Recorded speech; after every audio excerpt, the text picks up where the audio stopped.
अब आते हैं लॉन्ग क्वेश्चंस की तरफ। और बच्चों का सबसे अहम सवाल होता है कि लॉन्ग क्वेश्चन की लेंथ कितनी हो। ए और बी पार्ट्स होते हैं लॉन्ग क्वेश्चन के, और अगर हम साथ न्यूमेरिकल हो तो हमारे पास जो आमतौर पर लॉन्ग क्वेश्चन होते हैं वो 4 और 4 नंबर के होते हैं, ए और बी पार्ट। अगर न्यूमेरिकल हो तो 5 नंबर का लॉन्ग क्वेश्चन होता है और 3 नंबर का न्यूमेरिकल। लेकिन लेट्स सपोज सवाल आ गया जी एक्सप्लेन करें। अब बच्चे परेशान हो जाते हैं कि अगर एक्सप्लेन का जिक्र आ गया है, हमने सवाल कितना लंबा अटेम्प्ट करना है उसका जवाब कि एक्सप्लेन का जो माइंड है वो पूरा हो जाए।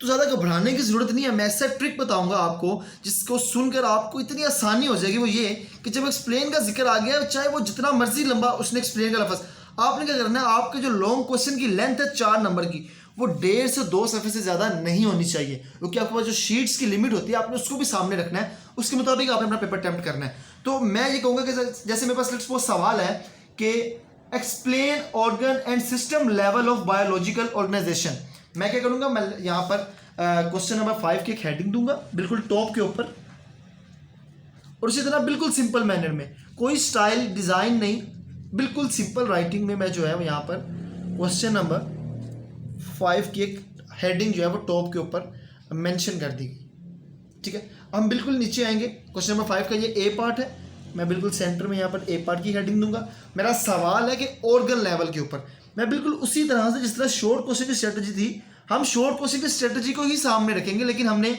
उसको किस तरह से अप्लाई करना है लॉन्ग क्वेश्चन में, मैं यहाँ पर आपको उसका बताना की कोशिश जो है वो कर रहा हूँ। हम यहाँ पर सिंपली लिखेंगे ऑर्गन लेवल, सिमिलरली उसी तरह हम लिखेंगे, और यहाँ पर अब मैं इसका जो है वो लिखना स्टार्ट करेंगे। लेट्स सपोज यहाँ पर है जी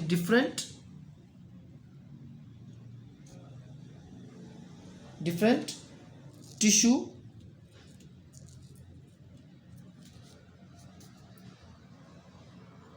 in body having similar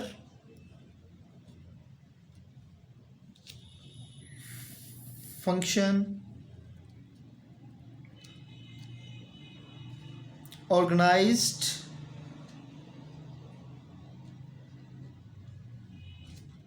together to perform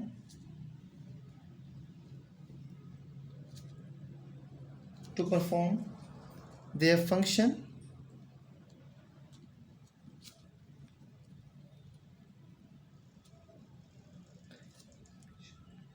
with great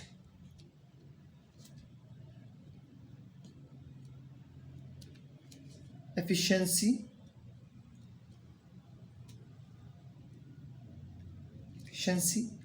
and form organ। ठीक है, ये सिंपली मैंने ऑर्गन लेवल का जिक्र कर दिया, एक्सप्लेन था ऑर्गन एंड इसकी सबसे मैंने ऑर्गन लेवल का जिक्र कर दिया। उसके बाद मैं अगली हेडिंग दूंगा इसकी एग्जांपल की। ठीक है, सिमिलरली मैं यहाँ पे एक लाइन छोड़ूंगा ताकि जो है ना जो सफाई का खास ख्याल अपने पेपर के अंदर रखा जाए, ताकि जो है ना एग्जामिनर जब हमारा पेपर देखे तो उसको अच्छा लगे देख के, और उसके बाद ही फिर जो है वो 1100 में से 1100 नंबर आते हैं। ऐसे तो कभी 1100 में से 1100 नहीं आते।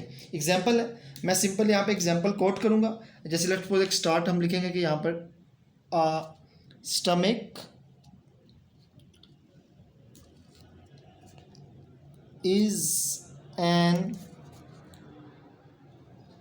is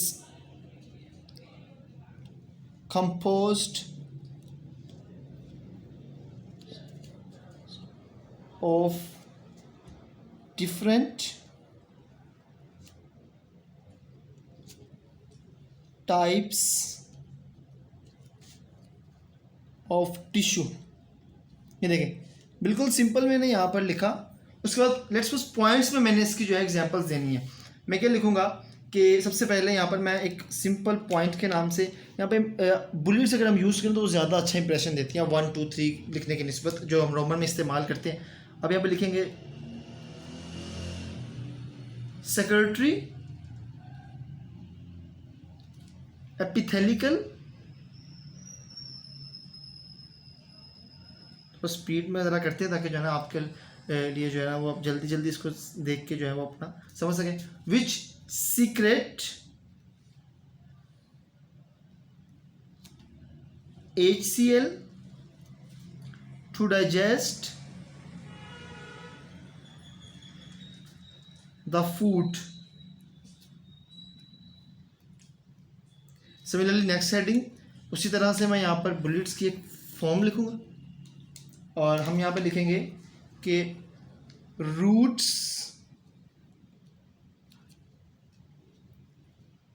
are used to store water and mineral. ठीक है, इसकी एक थर्ड भी हमारे पास मौजूद है जो कि एग्जाम्पल के अंदर। उसी तरह से बुलेट के ऊपर मैं एक डॉट लगाऊंगा। बुलेट्स पहले नहीं लगाने ताकि ये ना हो कि आपकी एग्जाम्पल लंबी भी हो सकती है। आप यहाँ पे सिंपल लिखें stem provides support to the plant. अब आप देखें मैंने एक सिंपल पेज से इसको स्टार्ट किया और मेरा फेज बिल्कुल ज़बरदस्त तरीके से इसको कंप्लीट किया। मैंने एक सफ़े पे इसको किया क्योंकि 4 नंबर का सवाल है। मैं जहाँ पर 2-2 नंबर के 2 शॉर्ट कर सकता था वहाँ पर मैंने एक्सप्लेन के अंदर इनको 4 के ऊपर जो है इसको डिवाइड किया। अब देखें ये यहाँ पर जहाँ पर मैं 2 शॉर्ट करता था अब वहाँ पर मैंने लॉन्ग का हाफ पार्ट किया। सिमिलरली हम इसकी नेक्स्ट शीट पर जाएंगे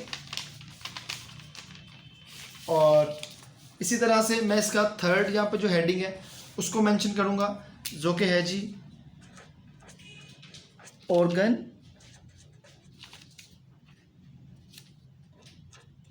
सिस्टम लेवल। अब देखिए यहाँ पर जो है मेरी हेडिंग बड़ी लास्ट पे जाके चूँकि ख़त्म हुई है तो मेरे लिए बेहतर है कि मैं एक लाइन छोड़ दूँ यहाँ से और मैं बिल्कुल इसके बिल्कुल नीचे से स्टार्ट करूँ। अगर इस तरह से नहीं करना चाहते तो आप यहाँ से भी कर सकते हैं थोड़ा सा पीछे रख के कि अगर आप एक तरीके को लेकर चल रहे हैं और आप इसको कंटिन्यू करना चाहते हैं तो आप उसको भी लिख सकते हैं डिफरेंट। जैसे यहाँ पर लिखते हैं different organs having similar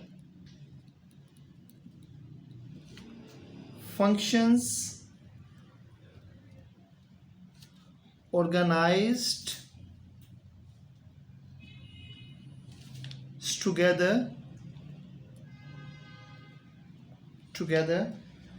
to form organ system। देखें मैंने एक बिल्कुल सिंपल यहाँ पर जो हेडिंग थी उसको मैंने यहाँ पर लिखा। अब हम फर्दर लेट्स सपोज लिखते हैं जी के organ system in animal.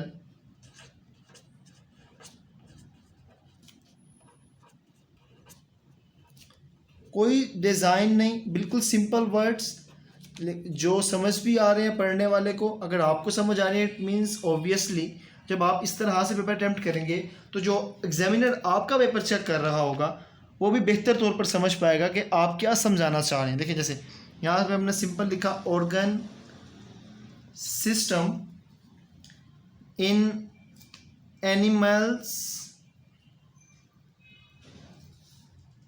is more complex and definite। ठीक है जी, यहाँ पर आए इसकी एक एग्जांपल यहाँ पर मैंने कोट की। लेट्स सपोज मैंने यहाँ पर एक एग्जांपल की हेडिंग दी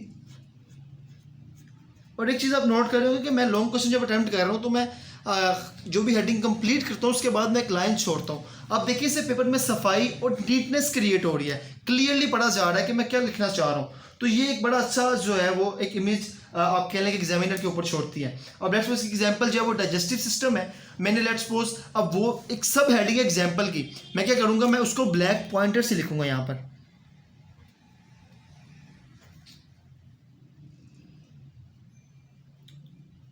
ठीक है, मैं उसको क्योंकि सब हेडिंग है मैं सब हेडिंग को ब्लैक पॉइंटर से लिखूँगा और मैं उसके आगे जो है वो ब्लू मार्कर से डॉट्स लगा के इसको करूँगा। अब आप देखें कितना एक बेहतर सा इमेज यहाँ पे क्रिएट हुआ है। और यहाँ पर मैं लिखूँगा जी कि this system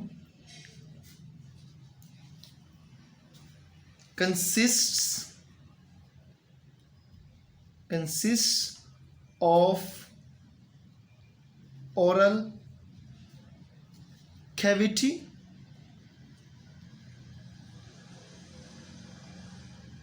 stomach।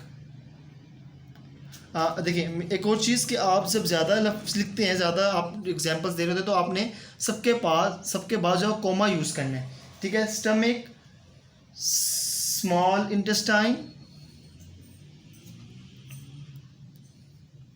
Small intestine, फिर कोमा, लार्ज इंटेस्टाइन। अब इसके बाद मेरे पास सिर्फ मेरा एक आखिरी लफ्ज़ बचा है, आखिरी एग्जाम्पल का जो एक पार्ट है वो बचा है, तो मैं यूज़ करूँगा लास्ट के बाद एंड। अब यहाँ पर मैं कोमा यूज़ नहीं करूँगा, यहाँ पर मैं एंड यूटिलाइज करूँगा, एंड रेक्टम, ठीक है। और इसके बाद इसकी मिसालों में और बहुत है, तो मैं लिखूँगा and rectum ETC means etcetera के मीन्स है कि इसकी और भी टाइप्स है, लेकिन हम इसको यहाँ पर वाइंड अप करना चाह रहे हैं। इसके बाद लास्ट एक हेडिंग है जिसको मैं लिखूँगा कि ऑर्गन सिस्टम के ऊपर चूंकि बात कर रहे हैं, तो ऑर्गन सिस्टम इन प्लांट्स। अब प्लांट्स के अंदर हम ऑर्गन सिस्टम हमारे किस तरह से होते हैं आप देखें, इसी तरह से ऑर्गन सिस्टम इन प्लांट्स है। मैं यहाँ पर चूंकि बिल्कुल लाइन कंप्लीट हुई है, मैं इसको यहाँ से स्टार्ट करूँगा। Organ system level in plants is less complex and less definite than an animals। अब आप देखें कि मेरा लॉन्ग क्वेश्चन यहाँ पर कंप्लीट हो गया। मैंने स्टार्ट किया, इस सफ़े पे मैंने सब लिखा बिल्कुल सिंपली हेडिंग्स में, उसी तरह 4 से 5 लफ्ज़ से ज़्यादा मैंने नहीं लिखे अपने पेपर के अंदर। और यहाँ पर आया तो मेरा लॉन्ग क्वेश्चन 2 सफ़ों बाद आसानी आ गया, मैंने बहुत डाटा इसमें नहीं लिखा। उसके बाद यहाँ पर लाइन चूँकि बची नहीं है, लेकिन मैं यहाँ पर आपको दिखाने के लिए हम यहाँ पर एक स्ट्रेट लाइन लगाएंगे, जिससे पता लगता है कि हमारा क्वेश्चन यहाँ पे एंड हो गया। तो अब देखिए एक लॉन्ग क्वेश्चन इस तरह से अटैम्प्ट करना है आपने। बहुत लेंथी, तो 2 से 2.5 सफ़े से ज़्यादा आपने एक्सीड नहीं करना। जब आप ज़्यादा लिखेंगे तो ज़्यादा चांसेस है कि आप गलतियां करेंगे। अब एक और टेक्निक है कि अगर आपको लॉन्ग क्वेश्चन नहीं आता, आपने हेडिंग पढ़ी, आपको सिर्फ उसकी डेफिनेशन आती है, उसके बाद आपको आगे कुछ नहीं आता, अब आप क्या करेंगे? आप पेपर खाली तो नहीं छोड़ सकते।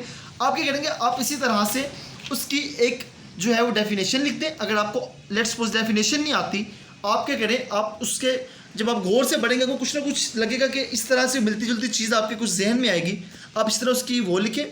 कोशिश करें वो एग्जाम्पल अगर आपको याद आ जाती है तो आप एग्जाम्पल कोट करें। उसके बाद उन एग्जाम्पल्स को गौर से देखेंगे। अगर आप इसी को 2 दफ़ा दोबारा पढ़ेंगे ना, मैं आपको इस चीज़ की श्योरिटी देता हूँ कि आप एटलीस्ट इस काबिल हो जाएंगे कि आप कुछ ना कुछ नया डाटा निकाल कर उसके आगे बिजी लिख सें। आप क्या करें, आप डेफिनेशन लिखें, एग्जाम्पल लिखें, एग्जाम्पल के बाद टाइप्स की हेडिंग दें। अगर आपको बिल्कुल कुछ नहीं पता, देखिए अब बेसिकली ये इससे मिलती जुलती है। देखिए ऑर्गन लेवल से कोई क्वेश्चन था, तो टाइप में क्या आया? Organ system level, organ system in animal, organ system in plants. तो मीन्स सिर्फ आपके फोकस की बात है। अगर आप फोकस करेंगे तो बड़ी आसानी से आप इस काबिल हो जाएंगे कि आप फर्दर आपने जो ऐड करना है वो उस मेन हेडिंग के जो सब क्लोज हेडिंग होगी उसके अंदर आपका पूरा जवाब छुपा होगा। तो फोकस करना है आपने मेन हेडिंग पे, उसकी सब क्लोज हेडिंग के अंदर ही आपको पूरे का पूरा लॉन्ग क्वेश्चन मिल जाएगा। अब जैसे फिजिक्स का पेपर है या केमिस्ट्री का पेपर है, उसमें चांसेस है कि हमारा जो बी पार्ट है वो न्यूमेरिकल का होगा। आप क्या करेंगे?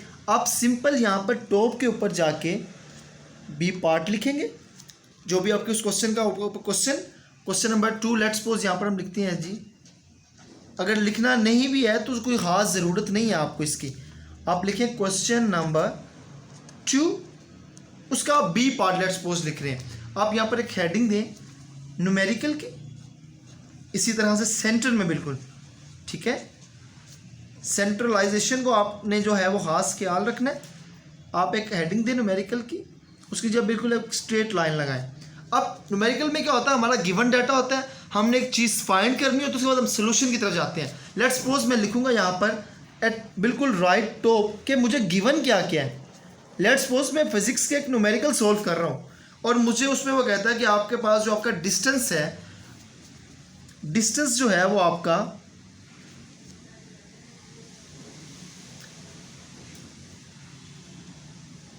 वो है जी 50 मीटर्स। ठीक है जी, 50 मीटर्स। नहीं, हम 2 मिनट रुक। अब हम अक्सर देखते हैं कि हमारे पास अगर फिजिक्स और केमिस्ट्री का पेपर हो तो उसका बी पार्ट मोस्टली न्यूमेरिकल होता है। अब न्यूमेरिकल अटेम्प्ट करने का क्या तरीका है, अब घबराना नहीं है, बिल्कुल स्टार्ट उसी तरह से। लेट्स सपोज मैं लिखता हूँ कि क्वेश्चन नंबर जो 5 है जी, उसका जो बी पार्ट है वो न्यूमेरिकल है। मैं उसी तरह सिंपली लिखूँगा क्वेश्चन नंबर 5, ठीक है जी, उसका बी पार्ट है जी। इसी तरह एक स्पेस लाइन की छोड़ी, बी पार्ट, और बी पार्ट के बिल्कुल नीचे से मैंने स्टार्ट लिया। सेंट्रलाइजेशन का खास ख्याल रखना है, मैंने सेंटर से स्टार्ट लिया और मैंने लिखा कि न्यूमेरिकल। ठीक है, उसी तरह से डबल डॉट्स लगाए और एक सिंपल लाइन इसके नीचे मैंने यू ऐड कर दी। जब आप मार्क इसको स्केल से लगाएंगे तो ज़्यादा इसकी जो है वो बेहतरी इसमें आ जाएगी। अब देखिए न्यूमेरिकल में क्या होता है, हमारे पास एक गिवन डाटा होता है, एक चीज़ हमने प्रूफ करनी होती है, एक से ज़्यादा भी हो सकती है, और इनके हमारे पास उसका सोल्यूशन होता है। लेट्स सपोज मुझे गिवन है, मैं क्या लिखूंगा, मैं लेफ्ट के बिल्कुल लेफ्ट पे मैं लिखूंगा गिवन डेटा। ठीक है, क्योंकि मुझे गिवन जो है बेसिकली सबसे पहले मुझे वो मेंशन करना पड़ेगा। जब आप इस तरह अटेम्प्ट करेंगे ये खूबसूरत भी लगेगा और इससे आपके पास जो सोल्यूशन आप जब फाइंड करेंगे तो डाटा को देख के जो चीज़ आपने फाइंड करनी है उसमें आसानी भी होगी। लेट्स सपोज गिवन डाटा में मेरे पास जो है वो मुझे वेलोसिटी उसने दी है, date is I can say 10 metre पर सेकेंड।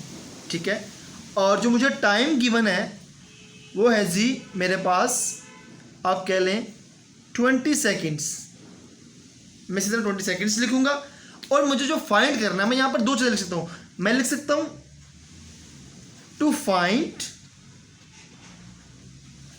या मैं लिख सकता हूँ टू प्रूव, क्योंकि दोनों का सेम मीनिंग है।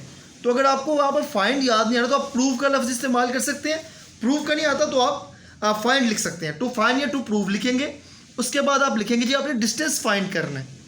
मैं बिल्कुल इसमें न्यूमेरिकल में हमेशा सेंट्रलाइजेशन को देखा जाता है। आप सेंटर से जब लिखते हैं तो ज़्यादा खूबसूरत भी लगता है और एक अच्छा इंप्रेशन भी जो है वो छोड़ता है। और डिस्टेंस जो कि एस होता है, हम जब फिजिक्स में नरेट करते हैं, आगे क्वेश्चन मार्क मैं ये लिखूंगा। उसके बाद मैं जाऊंगा सॉल्यूशन की तरफ। थर्ड हेडिंग मेरी होगी सॉल्यूशन की। सिमिलरली मैं यहाँ पर डिस्टेंस का फॉर्मूला यूज़ करूँगा, S is equals to V T. ये मेरा एस डिस्टेंस है, बी मेरे पास जो गिवन है जी वो है जी 10 मीटर पर सेकेंड, ब्रैकेट में लगाया ताकि जो डिफ्रेंसिएशन करने में आसानी हो। टाइम मेरे पास है जी 20 सेकेंड्स। अब जो मेरे पास डिस्टेंस यहाँ से आएगा वो आएगा 200 मीटर्स। जैसे आंसर आएगा यहाँ पर मैं इसको एक ब्लॉक्स के अंदर इसको सेपरेट करूँगा ताकि जो मेरा आंसर है वो मुख्तलिफ लगे बाकी न्यूमेरिकल से। उसके बाद एक लाइन लगा के मैंने न्यूमेरिकल कंप्लीट किया। तो अब देखिए बड़ा सिंपल वे में मैंने एक न्यूमेरिकल को कंप्लीट किया। अगर आप देखें तो ये समझ भी आ रहा है मैंने क्या क्या फाइंड किया, मैंने क्या क्या जो मुझे गिवन था, और मेरा सोल्यूशन भी अगर आप देखें तो आपको क्लियरली नज़र आ रहा होगा। तो अगर आप इस स्ट्रेटजी को लेकर चलेंगे तो मैं आपको इस चीज़ का यकीन दिलाता हूँ कि आपका कोई एग्जामिनर दुनिया का आपके मार्क्स डिटेक्ट नहीं कर सकता, चाहे आप सिंपल लिखें या डिज़ाइनिंग लिखें। अगर आप सिंपल वे से लिखेंगे ताकि उसको पढ़ने में आसानी हो तो आपको दुनिया की कोई ताकत पूरे नंबर लेने से नहीं रोक सकती।